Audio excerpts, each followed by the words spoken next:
بسم اللہ الرحمن الرحیم۔ السلام علیکم، ویلکم ٹو اسلامک اسٹوریز۔ کا اندازہ صحیح نکلا۔ قریش بہت جلد ساری بات جان گئے اور رات میں جو کچھ ہوا تھا سب خبر پا گئے۔ اب جیسے ہی ان کے ہوش اڑ گئے، غصے سے بوکھلا گئے اور فوراً انصار کا پیچھا کیا کہ وہ ہاتھ سے جانے نہ پائیں، لیکن ناکامی ہوئی اور انصار کسی طرح ہاتھ نہ آئے۔ البتہ ایک انصاری گر گئے، یہ عبادہ کے بیٹے سعد تھے۔ اب کیا تھا، ظالموں نے خوب دل کی بھڑاس نکالی اور ان کی مشکیں باندھ دی۔ مارتے پیٹتے، بالوں کے بل گھسیٹتے مکہ لائے اور وہاں پہنچ کر انہیں مسلسل ستاتے رہے۔ مکہ ہی میں 2 آدمی تھے، جبیر اور حارث۔ یہ دونوں سوداگر تھے، اس لیے شام بھی جایا کرتے تھے۔ راستے میں مدینہ سے گزرتے تو سعد ہی ان کو پناہ دیتے اور ان کا مال تجارت لوٹنے سے بچاتے۔ اس احسان کے بدلے میں دونوں نے سعد کو پناہ دے دی اور اس طرح کہیں جا کر اس بیچارے کی جان چھوٹی۔ قریش نے جلسے پہ جلسے کیے اور گھنٹوں سر جوڑ کر بیٹھتے رہے اور باہم مشورہ کرتے رہے کہ محمد صلی اللہ علیہ وسلم کے سلسلہ میں کیا کیا جائے، کس طرح اسے ناکام کیا جائے۔ اب تک محمد صلی اللہ علیہ وسلم ہمارے درمیان تھے، اب ہم عاجز آ گئے، الٹا ہم کو نقصان ہی پہنچا۔ اب کیا ہوگا؟ اب تو اوس و خزرج بھی ان کے ساتھ ہیں۔ کیا محمد صلی اللہ علیہ وسلم ہم پر غالب آ جائے گا؟ اس کا دین مدینہ میں تو پھیل گیا، کیا اور قبیلوں میں بھی پھیل جائے گا؟ اور کیا، اس طرح تو ہم فنا ہو جائیں گے، ہمارا محبوب شہر تو ویران ہو جائے گا، ہمارے سارے بتوں کو مسمار کر دے گا۔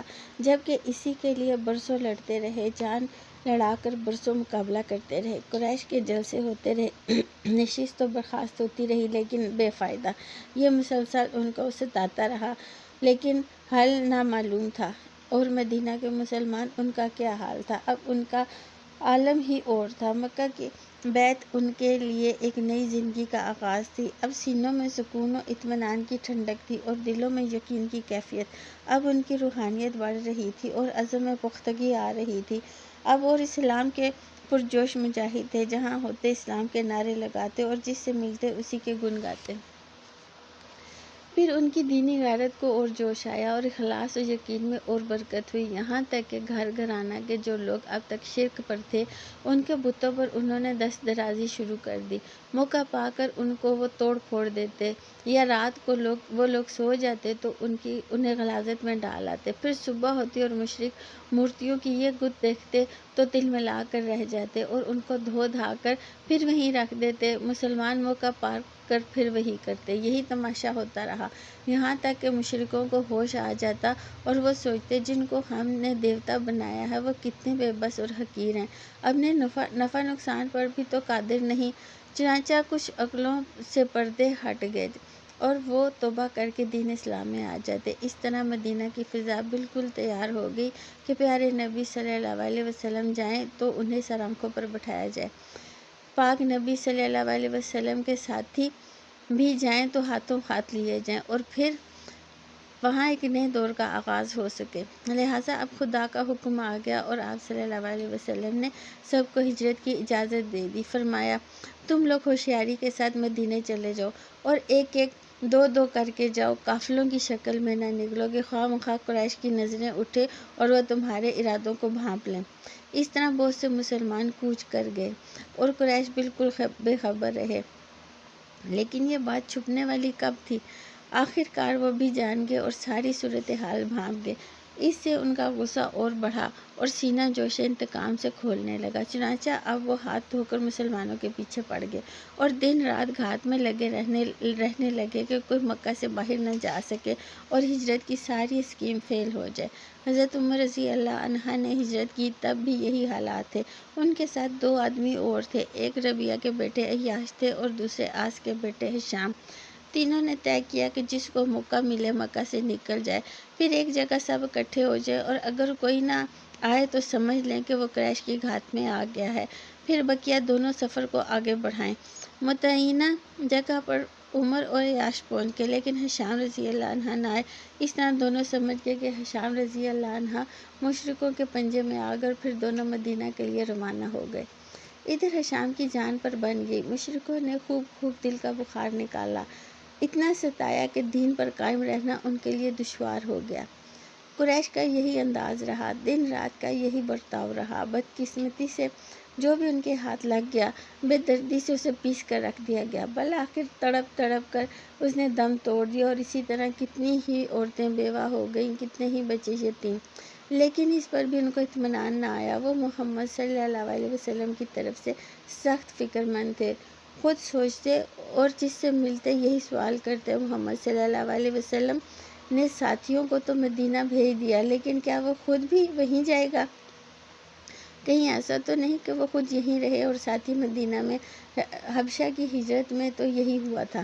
قریش کے ذہن و دماغ پر یہ سوالات چھائے ہوئے تھے، اور وہ بڑی بے تابی سے باہم چیمہ گوئیاں کر رہے تھے، لیکن ہوگا کیا اس سے بالکل بے خبر تھے۔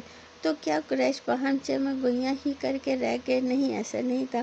وہ برابر فکر مند رہے اور مسلسل سوچتے رہے کہ محمد صلی اللہ علیہ وسلم کے مقابلے میں کون سی انوکھی چال چلی جائے اور کون سے تیر بہتف تدبیر کی جائے۔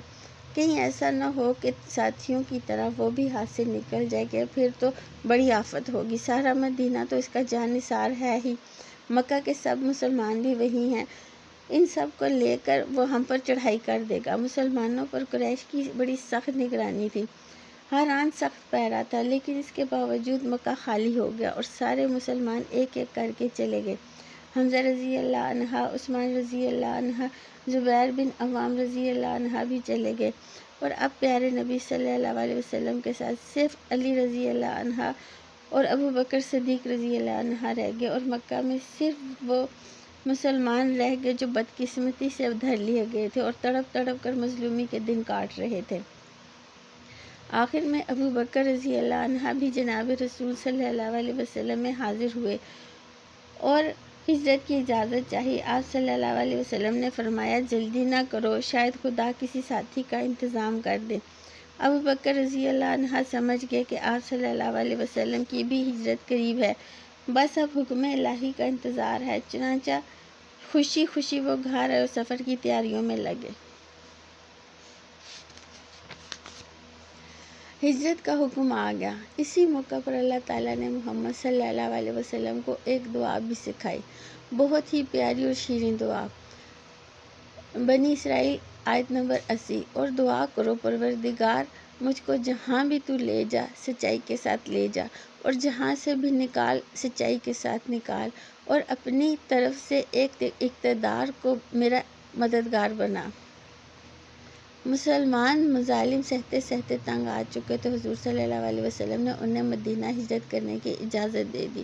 چنانچہ انہوں نے چوری چھپے مدینہ کا رخ کیا، لیکن خود حضور صلی اللہ علیہ وسلم جو ظالموں کا اصل نشانہ تھے، اپنے لیے حکم خدا کا انتظار کرتے رہے کہ آقا کی اجازت ہو تو مکہ کو خیر بات کہیں، اور ان مخلص ساتھیوں سے جا ملے جنہوں نے صرف اللہ کے لیے اپنا وطن چھوڑا اور انصار کے شوق ملاقات میں نہ مال کی پرواہ کی تھی نہ اولاد کی۔ انصار کون؟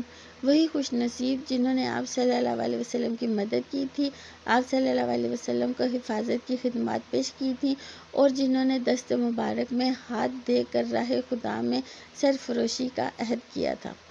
اللہ مہاجروں کا بھلا کرے، انہوں نے صرف خدا کے لیے کن کن نعمتوں سے ہاتھ دھویا، وہ کیسی کیسی چیزوں پر صبر کر لیا۔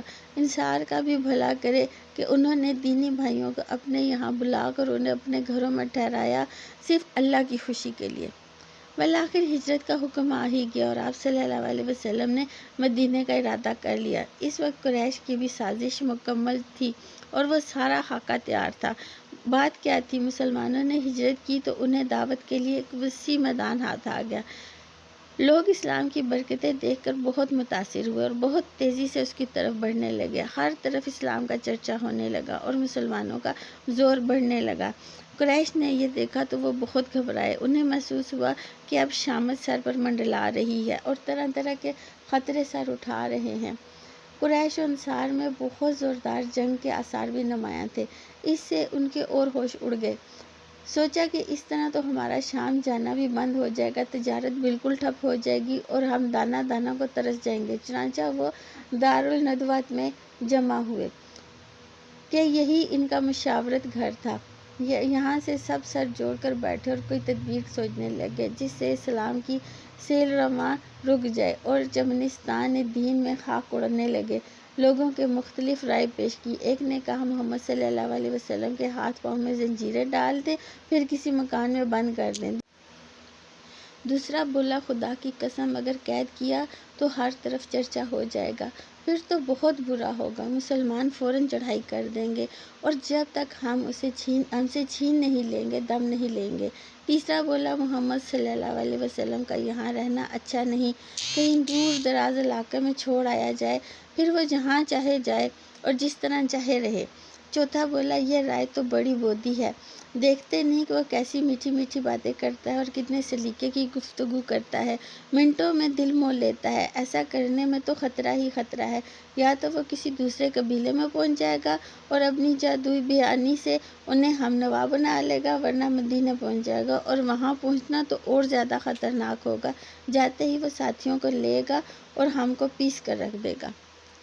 پھر آخر ہم کیا کریں؟ سب ایک ساتھ بولے اور آوازوں سے گھبراہٹ اور مایوسی ٹپک رہی تھی۔ ابو جہل بولا ایک شکل ہے جو اب تک کسی نے نہیں سوچی۔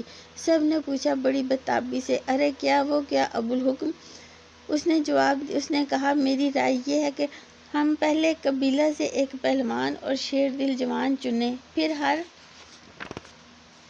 ایک کے ہاتھ میں تلوار دیں اور سب ایک ساتھ محمد صلی اللہ علیہ وسلم پر ٹوٹ پڑیں۔ اس طرح اس کا کام تمام ہو جائے گا اور ہم کو ہمیشہ کے لیے آرام مل جائے گا، کیونکہ اس طرح خون تمام قبیلوں میں بڑھ جائے گا اور ظاہر ہے کہ بنی ہاشم تمام قبیلوں کا مقابلہ تو نہ کر سکیں گے، مجبوراً خون بہا یعنی 100 اونٹ پر ہی راضی ہو جائیں گے۔ یہ رائے سب کو پسند آئی اور سب خوشی سے اچھل پڑے اور سب نے ابو جہل کو مبارکباد دی، اور ابو الحکم سچ مچ رائے تو اسے کہتے ہیں۔ جب پھر مجلس برخاست ہو گئی اور ہر ایک خوشی سے ناچ رہا تھا، گویا محمد صلی اللہ علیہ وسلم دنیا سے چلے گئے۔ آپ صلی اللہ علیہ وسلم کی دعوت کا نام و نشان مٹ گیا، آپ صلی اللہ علیہ وسلم کی یاد بھی ذہنوں سے محو ہو گئی، آپ صلی اللہ علیہ وسلم کی دعوت سے دنیا ناآشنا ہو گئی، اور پھر اس پر گردش زمانہ کی تہیں پڑ گئیں اور لوگ جو ان جوانوں کا انتخاب کرنے لگے جو محمد صلی اللہ علیہ وسلم کا کام تمام کرے، اور ان تلواروں کا انتظام کرنے لگے جنہیں وہ جسم اطہر پر چلائیں گے۔ سورۃ انفال آیت نمبر 30۔ اور وہ وقت یاد کرو جب کافر تمہارے بارے میں چالیں چل رہے تھے کہ تمہیں قتل کر دیں یا تمہیں جلا وطن کر دیں، اور وہ اپنی چالیں چل رہے تھے اور اللہ اپنی چال چل رہا تھا، اللہ سب سے عمدہ چال چلنے والا ہے۔ مشرکوں نے قتل کی اسکیم بنا لی، اس کے لیے ہر ایک نے کمر کس لی، کیونکہ اب تو خون سارے قبیلوں میں بٹ رہا تھا، اور چونکہ سارے قبیلے اس میں شریک ہو رہے تھے، آل ہاشم بدلہ بھی نہیں لے سکتے تھے۔ خدا کا نور خندۂ زن تھا باطل کی لیاقت پر۔ اللہ کا فیصلہ تھا کہ آپ صلی اللہ علیہ وسلم پر ذرا بھی آنچ نہ آئے، چنانچہ قریش کی تدبیر الٹی ہو گئی اور وہ خود اپنی سازش کا نشانہ بن گئے۔ اللہ نے آپ صلی اللہ علیہ وسلم کی رہنمائی فرمائی اور اپنا سا منہ لیے رہ گئے۔ آج تک کے لیے اتنا ہی، مزید اگلی ویڈیو میں ہم سیرت طیبہ کو تفصیل سے بیان کریں گے انشاءاللہ۔